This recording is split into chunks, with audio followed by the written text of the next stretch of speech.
For almost 2,500 years, the greatest city in ancient storytelling was believed to be completely made up. A fantasy. A place that never existed at all. That city was Troy, and its story came from a single epic poem, the Iliad, written by the blind poet Homer nearly 3,000 years ago. The tale was magnificent, a war between the Greeks and the city of Troy, sparked by the most beautiful woman in the world. Her name was Helen, and it was said her face was so lovely it launched 1,000 ships and burned the topless towers of a city to the ground. This is the story of how a legend everyone laughed at turned out to be buried under the sand, real all along. It all began with a single golden apple. 3 goddesses each claimed to be the fairest of all, and asked a Trojan prince named Paris to choose between them. He chose the goddess of love, who had bribed him with a promise, the hand of the most beautiful woman alive. There was just one problem. She was already married to a Greek king. So Paris steals Helen away and carries her back to Troy. In fury, the kings of Greece raise a vast army and sail across the sea for revenge.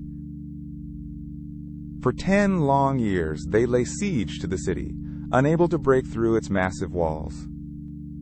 The Iliad is filled with heroes. The greatest was Achilles, a Greek warrior so mighty he was said to be nearly impossible to kill. His one weakness was his heel, the single spot where he could be wounded. It is why, even today, we call a person's one fatal flaw their Achilles' heel. Defending Troy was the noble Prince Hector. In the poem's most famous duel, Achilles kills Hector beneath the walls, then drags his body around the city in his chariot. But the Greeks could not win by force, so they won by trickery, with the most famous trap in all of history. They built an enormous hollow horse of wood, hid their best soldiers inside it, and left it at the gates. Then they sailed away, pretending to give up. The mastermind behind the trick was the cunning Greek king Odysseus, whose own long and cursed voyage home would one day become a second great epic, the Odyssey. The Trojans, thinking it a gift of surrender, dragged the horse inside their own walls and celebrated their victory late into the night. One voice begged them to stop. The Trojan princess Cassandra was cursed to always see the future, yet never be believed. She screamed that the horse would destroy them all. They only laughed. In the dark, the Greek soldiers crept out, threw open the gates, and let their army pour in. Troy was burned to the ground. It is where we get the warning, beware of Greeks bearing gifts. It is a perfect story, and for centuries, scholars were certain that is all it was. A story. Troy, they said, was no more real than a fairy tale. Then, in the 1800s, one stubborn man decided to prove them all wrong. His name was Heinrich Schliemann, a wealthy businessman who had loved Homer since he was a boy. He was convinced every word of the Iliad was true, and that Troy was a real place waiting to be found.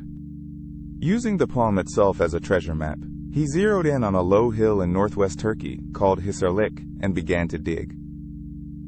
And he found a city. In fact, he found far more than one. Buried in that single hill were the ruins of at least 9 different cities, each built on top of the last, stacked up across more than 3,000 years of history. One of those buried layers had been destroyed by fire and war, at roughly the right time to be the Troy of legend. Then Schliemann found gold.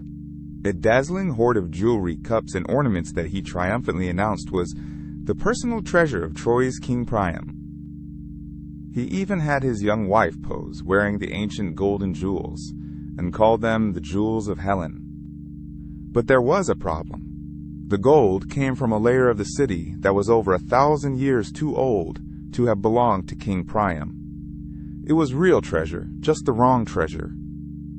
And Schliemann, it turned out, was as much a showman as a scientist. He smuggled the gold out of Turkey, and historians now believe he exaggerated, and possibly even staged, parts of his greatest discoveries. His crude digging with picks and dynamite also smashed straight through the very layer that was most likely the real Homeric Troy, destroying it forever. At another site, the fortress of Mycenae in Greece, Schliemann uncovered a stunning golden death mask. He declared he had gazed upon the face of Agamemnon himself, the Greek king who led the war against Troy. In truth, the mask was made centuries before Agamemnon could have lived. Mycenae was a real and powerful kingdom, ruled from behind giant walls, and a gate crowned with 2 carved stone lions. So this raises the real question. Behind all the myth, the gods, and the magic, did the Trojan War actually happen? The answer, most historians now believe, is something did. Troy sat in an incredibly valuable spot, guarding the narrow strait between the Mediterranean and the Black Sea. Whoever held it could tax every ship that passed. It was absolutely worth fighting over. And ancient records from the Hittite Empire mention a real city in exactly that region, called Wilusa, which sounds strikingly like Homer's other name for Troy Ilios. Those same records describe real conflicts and shifting alliances around that city. A war over Troy, it seems, is not just possible, it is likely. But what about the famous horse? Here, historians get creative.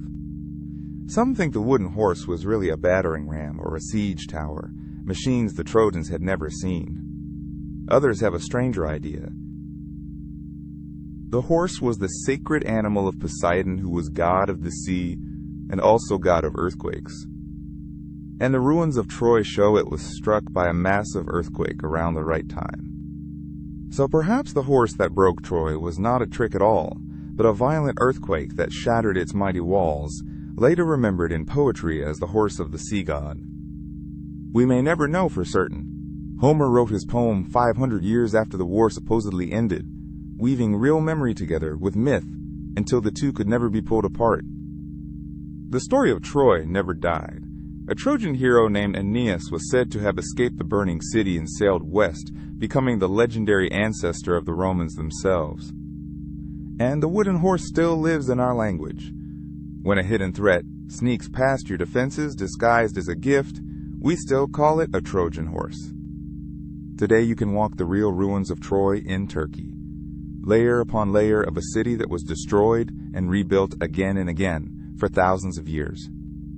There is even a giant wooden horse built for the visitors, standing where the Greeks in the story once left their deadly gift. Troy is the ultimate proof that a legend is not always a lie. Sometimes it is a memory, buried so deep and dressed so beautifully that we forget it was ever true. A poem sent one obsessed man digging into a hillside, and out of that dirt came a real city and a war the whole world thought it had only dreamed. That was our second lost city. Subscribe, and next time we travel deep into the desert to a city carved straight into a mountain of rose-red stone. I will see you there.